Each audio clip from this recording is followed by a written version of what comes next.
오늘 증거할 말씀은 마태복음 19장 23절에서 26절까지의 말씀입니다. 예수께서 제자들에게 이르시되 내가 진실로 너희에게 이르노니 부자는 천국에 들어가기가 어려우니라. 다시 너희에게 말하노니 약대가 바늘기로 들어가는 것이 부자가 하나님의 나라에 들어가는 것보다 쉬우니라 하신대. 제자들이 듣고 심히 놀라 가로되 그런즉 누가 구원을 얻을 수 있으리까? 예수께서 저희를 보시며 가라사대 사람으로는 할 수 없으되 하나님으로서는 다 할 수 있느니라. 아멘.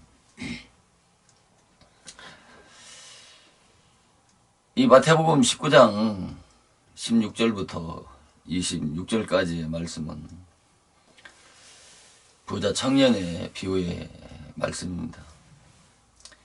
이 부자 청년이 예수님에게 와서 여기 16절에 어떤 사람이 주께 와서 가로되 선생님이여 내가 무슨 선한 일을 하여야 영생을 얻겠습니까? 이렇게 물었을 때 예수님께서는 이 부자 청년에게 생명에 들어가려면 계명들을 지키라고 이렇게 말씀을 했습니다.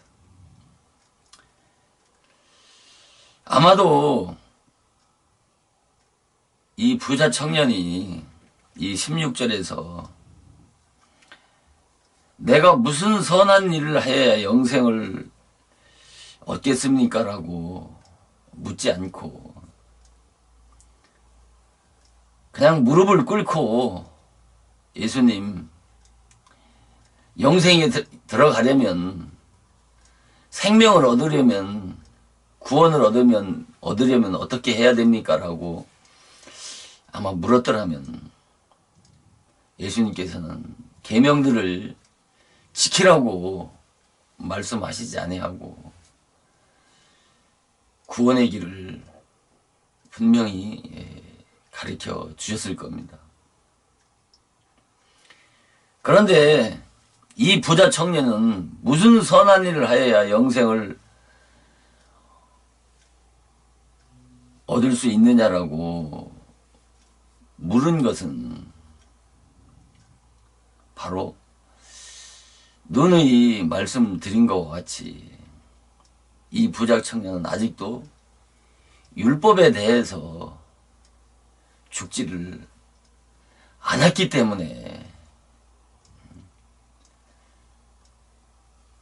예수님께서는 이 부자 청년에게 계명들을 지키라고 말씀을 하신 겁니다.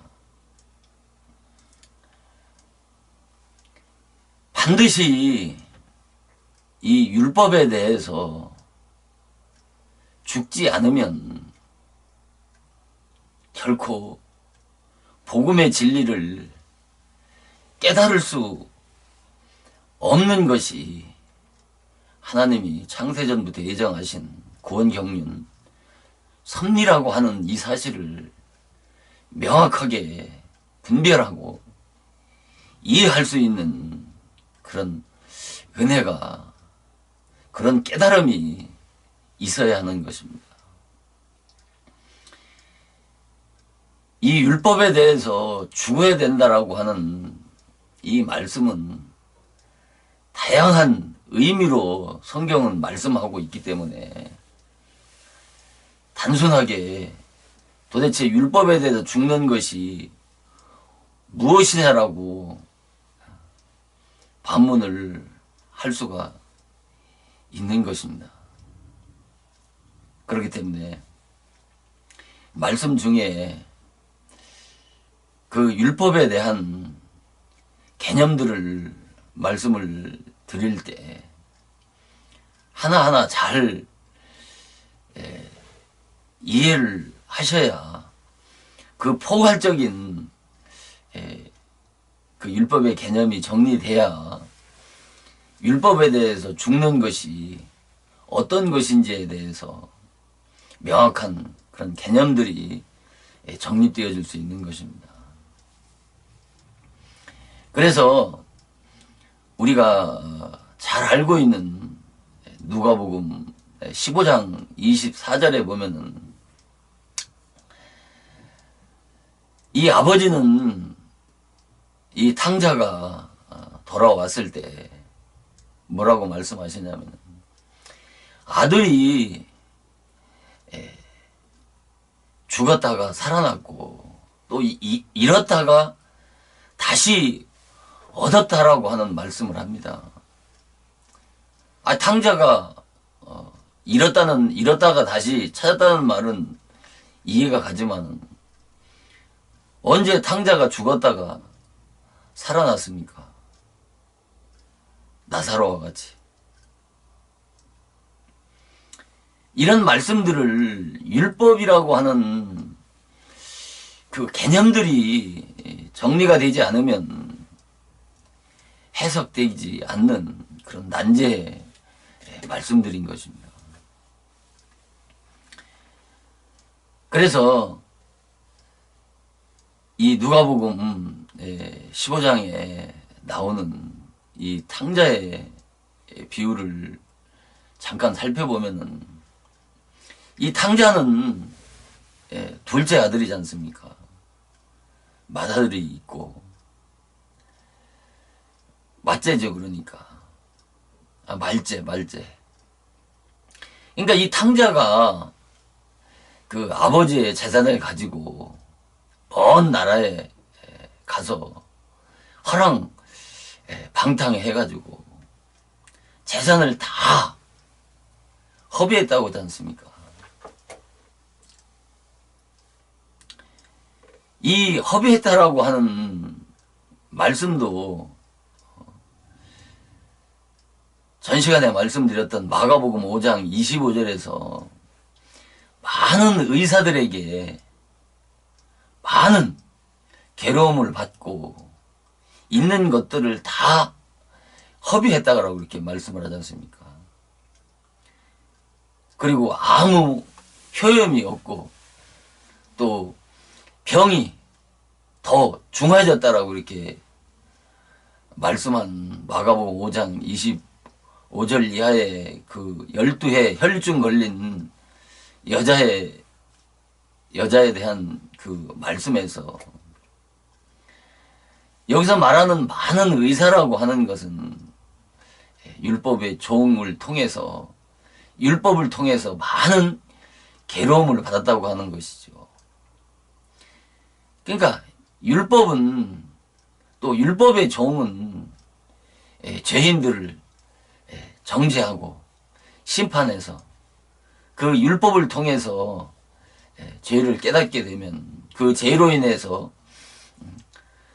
받는 그 고통과 괴로움을, 많은 괴로움을 받았다고 이렇게 말씀하는 것이고, 또 있는 것을 다 허비했다라고 이 허비했다라고 하는 것은 바로 그 율법 아래서 그 율법의 행위와 노력으로 그 죄를 이기고 정복해 보려고 무던히 애쓰고 힘써 봤지만은, 그런 율법적인 노력과 수고가 결국은 다 헛되다고 깨달은 것을 바로 있는 재산을 다 허비했다라고 말씀을 하는 겁니다.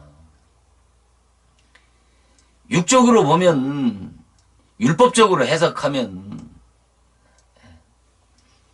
실제 어떤 육신의 질병으로 인해서 의사에게 가서, 병원에 가서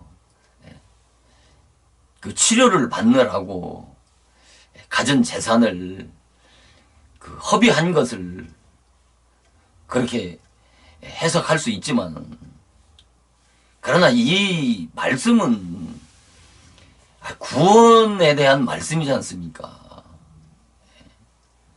성경은 구원의 책이지 무슨 세상 역사책이 아니고, 이스라엘 역사책이지만은 이스라엘 역사를 통해서 영적 세계의 진리를 말씀하는 것이고, 그 진리의 말씀을 통해서 인간 영혼을 구원하는 그런 말씀을 하시는 것이 성경이지, 무슨 육신의 질병을 고친 얘기나 기록한 그런 차원과 그런 수준밖에 안 되면 세상 책과 뭐 다를 게 뭐가 있겠습니까? 안 그렇습니까?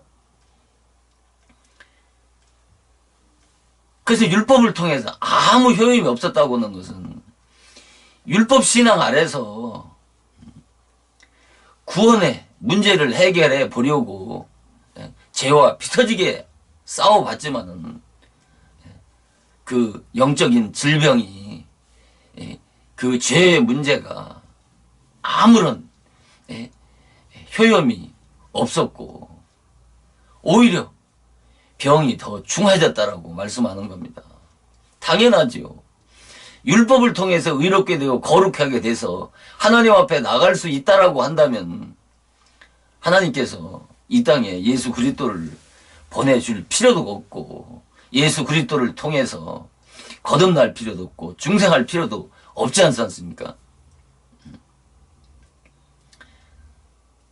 당연히 율법 아래서는 율법의 요구대로 살아보려고 죄와 피 터지게 싸우면 싸울수록 죄는 더 많아지고 그 죄에 패하고 넘어져서 결국은 자기 자신에 대해서 절망하고 좌절할 수밖에 없는 그 율법의 끝자락까지 다다를 수밖에 없는 것입니다. 그래서 이 탕자가 그 자기 재산을 다 허비하게 되니까 그 나라에 크게 흉년이 들어가지고 저가 비로소 궁핍하게 되었다고 그러지 않습니까? 이 궁핍하게 되어졌다라고 하는 말씀도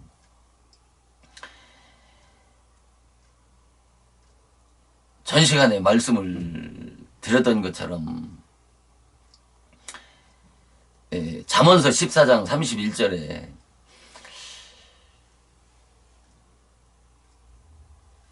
가난한 자를 학대하는 자는 그 지으신 자를 멸시한다고 하시고 또 궁핍한 자를 불쌍히 여기는 자는 주를 존중하는 자라고 그러지 않습니까? 이게 궁핍한 자, 그러니까 가난한 자를 말하는 겁니다. 영적으로 가난한 자를 말하는 겁니다. 그러니까 곧 탕자와 같은 지금 영적 상태를 말하는 거예요.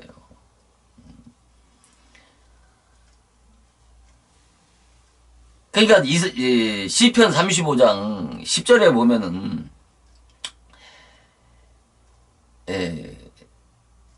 그런 말씀 있지 않습니까?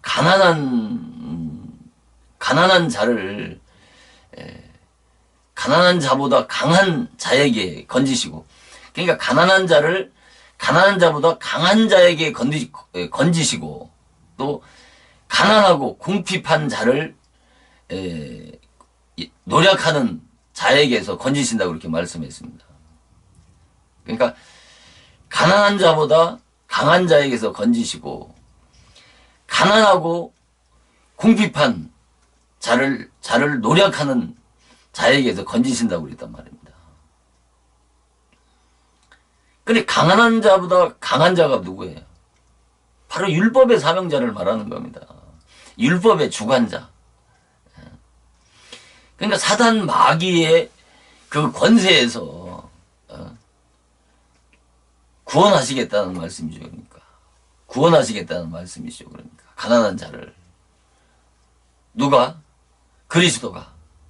무엇으로? 복음으로. 그래서 가난하고 궁핍한 자를 노력하는 자에게서 건지신단 말입니다. 그러니까 율법은 가난한 자를 학대하고 또 궁핍한 자를 노력하는 겁니다. 그러니까 율법 아래에 있으면 이 율법을 통해서 영적으로 학대받고 노력당하는 그 사실을 깨달아야 된다니까. 체험으로, 이론이 아니라 이론으로 깨달아서는 안 되는 겁니다. 정말 내가 율법을 통해서 학대당하고 영적인 노력을 당한 사실을 깨달아야 내가 복음으로 구원받을 수 있는 것입니다. 이것을 오늘 말씀을 드리려고 하는 것입니다. 그래서 탕자는 성경에 보면은 탕자는 말제고 또 이 맏아들이 있었지 않습니까? 그리고 보면은 또 아브라함에게 이스마엘이 있고 또 이삭이 있지 않습니까? 이스마엘은 맏째고 이삭은 둘째 아닙니까? 다윗에게도 7 형제가 있었지만은 7째지 않습니까? 8째지 않습니까? 8 형제가 있었는데 다윗이 8째 말째지 않습니까? 그 7 형제는 율법의 씨를 상징하는 겁니다. 그리고 다윗은 의의 씨요 복음의 씨를 상징하는 겁니다. 야곱의 2 아들은 에서와 야곱 있지 않습니까? 또 야곱의 2 아내가 있지 않습니까? 레아와 그 라헬이 있지 않습니까? 레아는 완력이 안력이 부족하다고 그래요. 눈이 어둡다는 거죠. 그러니까 율법 아래에 있을 때는 영적인 눈이 밝질 못합니다. 그러니까 어두울 수밖에 없는 것이에요.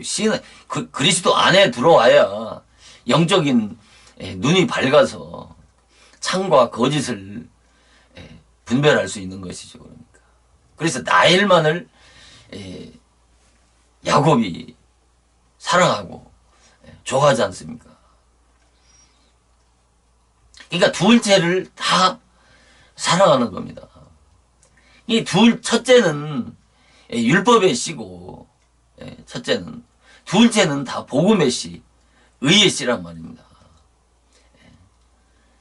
그러니까 첫째는 육체를 따라 난 자고, 둘째는 성령을 따라 난 자. 약속을 따라 난 자를 말합니다. 성령을 따라 난 자. 성령으로 거듭난 자. 첫째는 율법적 유괴 행위로 난 자. 율법의 씨를 말하는 겁니다. 그러나 둘째는 예수를 믿으면 영생을 주신다고 하는 진리의 복음을 믿고 믿음으로 중생한 의의 씨를 말씀하는 겁니다. 그래서 왜 하나님이 그 탕자를 하나님이 사랑하시고 왜 이 맏째를 미워하셨는지, 이 맏째는 구원을 못 받은 자의 모형인 것입니다. 이 말째만 구원을 받은 것을 말씀하시는 거예요. 그러니까. 그래, 이런 말씀들이 왜 이 탕자가 구원을 받은 말씀을 통해서 오늘날 우리가 어떻게 하면 구원을 받을 수 있는가에 대해서 우리가 말씀을 통해서 깨달을 수 있는 것입니다. 그러니까 말씀을 모르면 다 속고 있는 거라니까요. 진리는 항해하는 배가 나침판과 같은 겁니다. 그러니까 나침판이 없으면 항해할 수 없는 것처럼 캄캄한 어두운 밤을 걸어가는 것처럼 이 진리는 그래서 그렇게 중요한 것입니다. 그래서 마태복음 6장 22절에 눈은 몸에 등불이라고 말씀하지 않습니까? 눈이 어두우면 몸이 어두울 것이고 눈이 밝으면 온몸이 밝을 것이라고 그렇게 말씀하면서 빛이 어두우면 어둠이 얼마나 더하겠느냐. 이 빛은 바로 그리스도의 진리의 말씀을 말씀하는 겁니다. 그러니까 이 말씀은 뭐냐면 그 분별력 있는 진리의 지식이 얼마나 중요하다라고 하는 것을 말씀하는 겁니다. 성경 없이 어떻게 하나님을 알고 그리스도를 알 수 있습니까? 절대 모르지 않습니까? 신령계에 대한 영적인 세계를 어떻게 아냐고요. 예수님이나 하나님이나 다 영적인 존재지 않습니까? 영이시지 않습니까? 영의 세계를, 영적 세계를 어떻게 말씀을 모르고 영적 세계를 깨달을 수 있느냐 말입니다. 말씀을 전하면 다 같은 말씀이 아니라니까요. 왜 그러면 하나는 구원을 받고 하나는 구원을 못 받느냐는 것이죠. 교회 안에 들어와 있는 자들은 다 구원을 받고 저 구원 밖에 있는 이방인들은 다 멸망받을 자들을 성경이 말씀하는 것이 아니고 교회 안에 들어와 있는 자들 가운데 멸망받을 자와 구원받을 자를 설명하는 것이 성경인 것입니다. 믿지 않는 자에게는 이 성경과는 아무 상관없는 거예요. 믿지 않는 자들에 대한 멸망과 심판에 대한 말씀, 구원에 대한 말씀을 하신 것이 아니라 교회 안에 들어와 있는 자들에게 말씀한 거라니까요.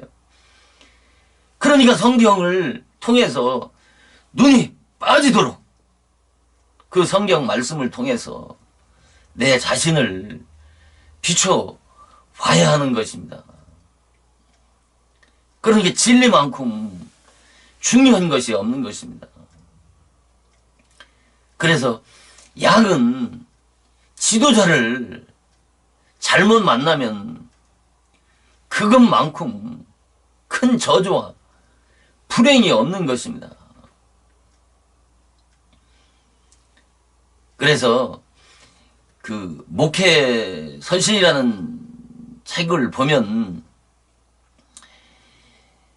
많이 배웠으나 신령하지 못한 자가 있고 많이 배웠으나 많이 배우지 못했으나 신령한 지도자가 있다고 그렇게 말씀하고 있습니다. 이 말씀은 어떤 그러니까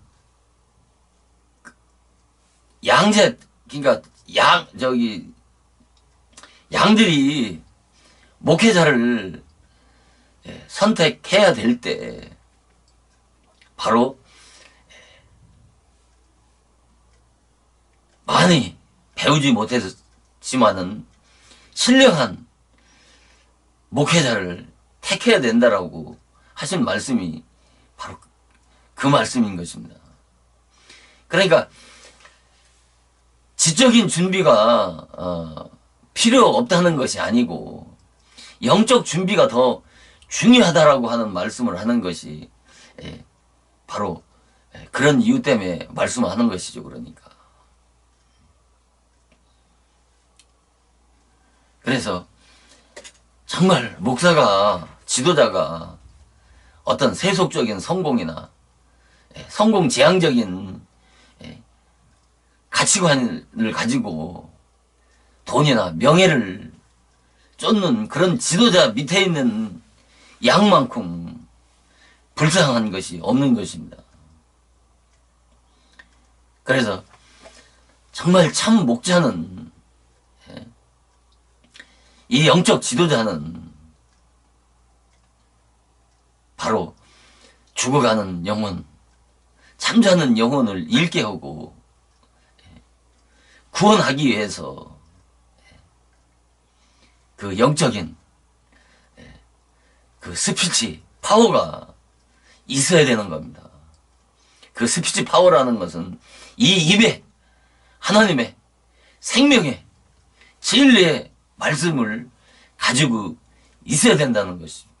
그러니까 이것이 하나님의 능력이고 이것이 영적인 카리스마라는 것이죠.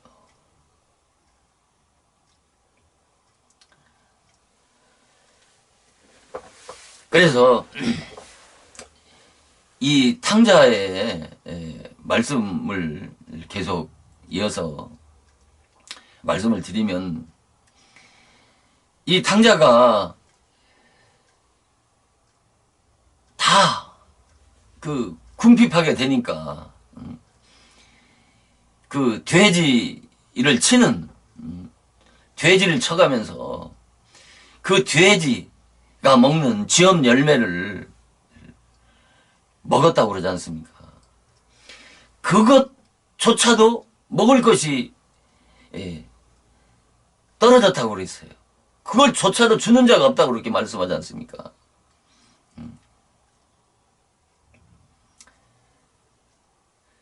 그랬을 때 이 탕자가 그때서 스스로 돌이켰다고 그랬어요. 그때서 비로소 모든 것을 허비하고 궁핍하게 되어졌을 때 그때서 스스로 돌이켰다고 그랬단 말입니다. 영적으로 가난하게 됐을 때, 율법에 대해서 죽었을 때, 율법에 대해서 가난하게 됐을 때, 율법으로는 구원받을 수 없다라고 하는 그 율법의 한계를 깨달았을 때 그때서 비로소 돌이키는 겁니다. 인간은. 그러면서 아버지에게는, 내 아버지 집에는 양식이 풍족한 품꾼이 얼마나 많은고 라고 하면서 내가 여기서 줄여 죽는구나 라고 그러지 않습니까? 그래서 그때 이 탕자는 아버지께 돌아가서 아버지께 내가 죄를 얻었습니다 라고 하는 말씀은 내가 아버지께 죄를 졌습니다. 내가 죄인입니다. 그제서 죄인이라고 깨달은 것입니다. 그제서 회개하고 내가 어떤 죄인인 것을 하나님 앞에 고백하는 그런 장면을 아버지께 돌아가서 아버지께 죄를 얻었사오니 아버지 아들이라 감당치 못하겠나이다. 나를 품꾼의 하나로 보소서 그러는 거예요. 이때서 자기가 지금까지는 하나님의 자녀인 줄 알고 구원받은 줄 알았었는데 정말 아버지께 돌아왔을 때 그때 아버지께 돌아오기 전에는 하나님의 아들이 아니고 종이었다라고 하는 것을 비로소 깨닫는 것입니다. 비로소 그때서 깨닫는 거예요. 그래서 갈라디아서 4장 1절에 유업을 이을 때가 모든 것의 주인이나 어렸을 때는 거듭나기 전까지는 종과 다름이 없어서 후견인과 청지기 아래에서 종로로 됐단 말이에요. 그 후견인과 청지기 아래에 종로로 됐다라고 하는 것이 이 탕자가 먼 나라에 가서 모든 재산을 허비하고 돼지를 치면서 돼지가 먹는 쥐엄 열매조차도 먹을 수 없는 그런 영적 상태까지 내려앉아야 그때서 비로소 구원이라고 하는 기독교의 구원 역사가 시작이 되어지는 것입니다.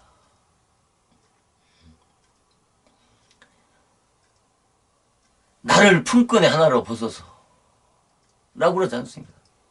여기까지 낮아져야 된다니까요.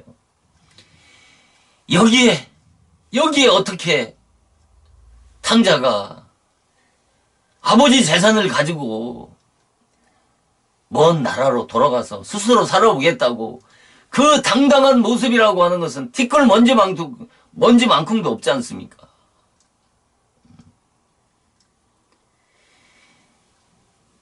이것이 율법신앙의 필요성을 말씀하시는 겁니다. 반드시 이 탕자와 같이 율법신앙 아래 들어가야 율법 아래서 인간의 정과 욕심을 십자가에 못 박아 죽을 수가 있는 것입니다. 인간은 첫 아담의 자손으로 태어난 자들은 땅에 속한 육신에 속한 자들로 태어나는 거예요.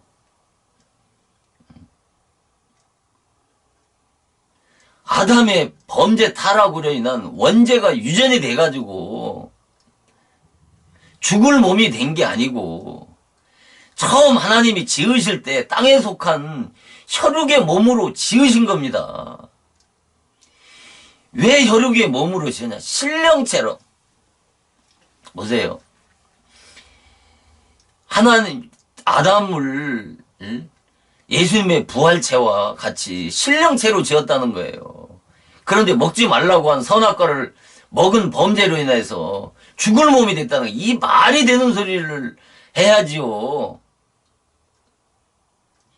어떻게 신령체 몸, 부활체의 몸이 육체가 될 수 있는 거예요. 말도 안 되는 소리잖아요. 이거는 기독교의 가장 초보고 기초가 되는 그런 수준의 말씀이지 않습니까? 타락과 범죄는 육체 입은 인간만이 타락하고 범죄할 수가 있는 겁니다. 신령체, 영체, 우리 육체가 벗어서 영혼이 가서 그 신령한 하나님의 나라에 범죄와 타락이라는 건 없는 거예요. 아니, 하나님의 나라에 범죄와 타락이 있다라면 그럼 이 세상과 다를 게 뭐가 있어요? 또 죽을 수 있다라면 혈육의 몸으로 땅에 속한 혈육의 몸으로 지음을 받은 겁니다. 혈육의 몸으로 지음을 받은 자라야 생육번성을 하는 거예요. 신령체와 부활체는 생육번성을 할 수가 없는 거예요. 낳을 수가 없다니까요, 자녀를. 그러니까 예수님께서 마리아의 몸을 빌어서 태어나신 거예요. 왜 육체로 오셔야 되니까. 육을 입고 와야지. 육체로 지은 죄들을 죄를 속죄할 수 있는 것이죠.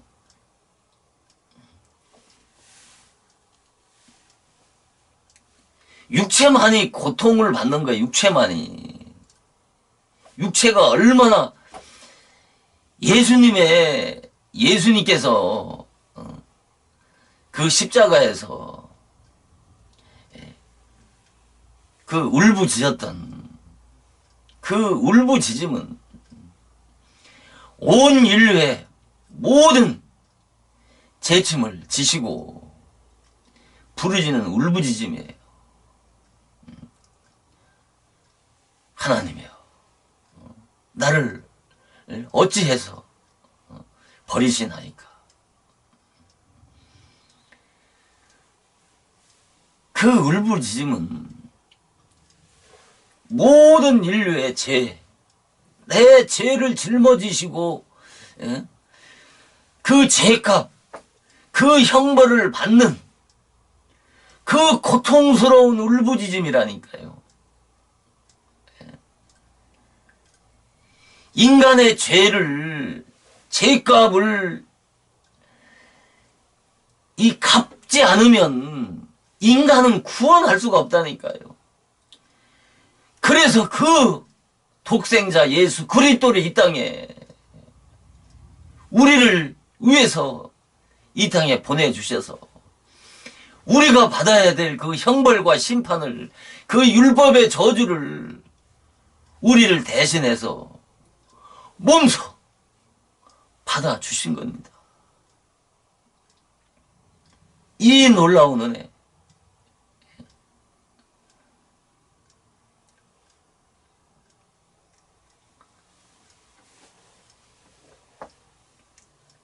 이 사실을 깨닫는 거예요.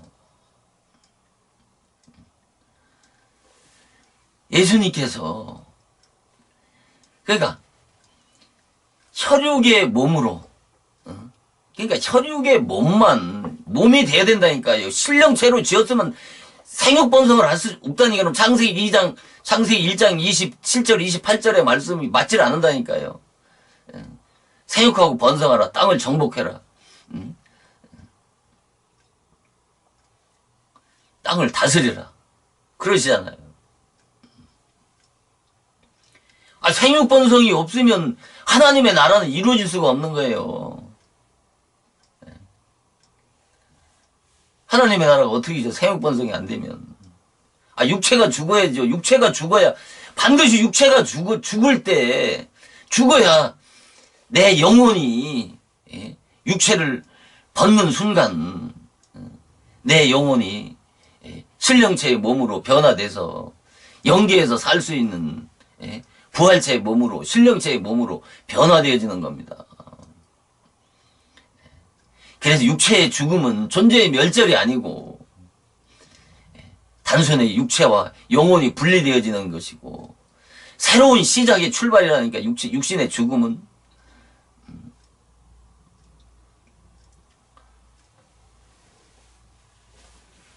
그래서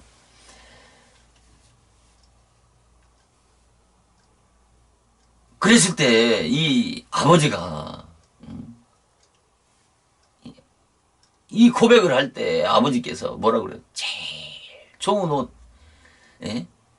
제일 좋은 가락지, 발에 신을 신겨주시고 또 살찐 송아지를 먹고 즐기자라고 그러지 않습니까? 그러니까 이 맏아들이 불평불만을 하는 거예요. 그때 하신 말씀이 마태복음 15장 24절에, 누가복음 15장 24절에 아들이 죽었다가 살아났으며 잃었다가 다시 얻었다고 말씀하시는 겁니다. 이와 같은 영적 상태를 죽었다고, 영적으로 죽었다고 말하는 것이고, 이 탕자의, 지금의 이 탕자의 모습 속에서 거기에 자랑할 만한 공로나 자랑할 만한 공적이나 율법의 의, 율법에 자랑할 만한 행위, 이런 것은 찾아볼 수 있습니까? 전무하지 않습니까? 이런 자가 구원을 받았을 때 값없이 거저주시는 은혜의 선물이라는 거예요. 이게 구원이. 그 값없이 거저주시는 은혜의 선물을 무엇으로 받아요? 믿음으로 받는 겁니다. 믿음으로. 얼마나 영광스러운 축복입니까? 그런데 이 부자 청년은 아직도 내가 무슨 선한 일을 해야 영생을 얻을 수 있느냐라고 묻는 것은 이 사람의 생각 속에 아직도 뭐가 있어요? 내가 아직도 그 율법에 대해서 율법으로 무엇인가 할 수 있다라고 생각하는 거예요. 이 물음 자체가 내가 무슨 선한 일을 해야. 그런데 율법에 대해서 죽은 자는 내가 율법으로, 율법사가 내가 무슨 일을 해야 영생을 얻을 수 있느냐라고 물었던 것처럼 그렇게 묻질 않지요. 이 탕자와 같이 아버지께 내가 죄를 지었습니다. 나는 죄인입니다. 아버지 아들이라 일컬음을 감당치 못하겠습니다. 나를 품꾼의 하나로 보소서. 라는 이런 고백으로 그가 예수님 앞에 무릎을 꿇었으면 어떻게 했습니까? 바로 세리나 창녀와 같이 놀라운 하나님의 구원의 은혜를 베풀어 주셨을 겁니다.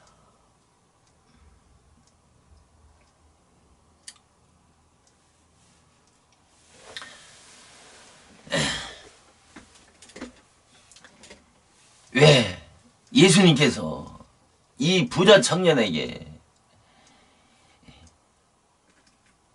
왜 계명을 지키고 율법을 지키라고 하셨는지 이렇게 누누이 말씀을 드리는 이유를 이해를 하셔야 됩니다.